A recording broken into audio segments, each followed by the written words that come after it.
হ্যাঁ দিদি, এই যে এদিকে এইটা কি তুলতেছো? দেখি একটু ঘুরতো, ওই পাশে ঘুরো। এই যে জঙ্গলের মধ্যে যে এই যে তুলতেছো, এই যে জঙ্গল, সাপে কামড়াবে না? আমার ভাই সাপ মাথা দিছে। আচ্ছা, এই যে এগুলা তুলিয়ে কি করবে? এলে ভাতাও খাওয়া যায়, বেচাও যায়, তরকারিও খাইতে না যায়, সবই যায়, এগুলা মাংস তুলিয়ে খাইতে না যায়। এগুলা তুলি বেচাইবে? হ্যাঁ, বেচাই কি করবে? খাবো পেটটা পেটে ভাত নাই? না।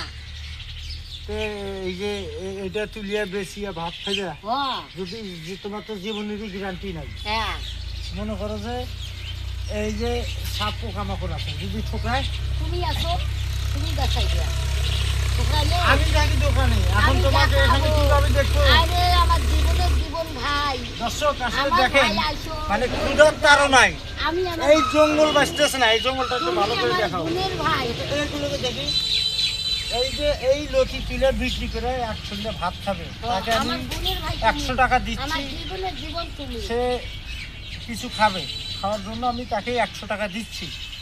এই যে তোমাকে আমি 100 টাকা দিচ্ছি, তুমি এই সাপের সাপ টাপ আছে, এটা তোলার দরকার নেই। তুলি ভাই আমার না তোলার দরকার নেই, এদিকে এসো, তুমি হোটেলে যাও ভাত খাবে, আসো।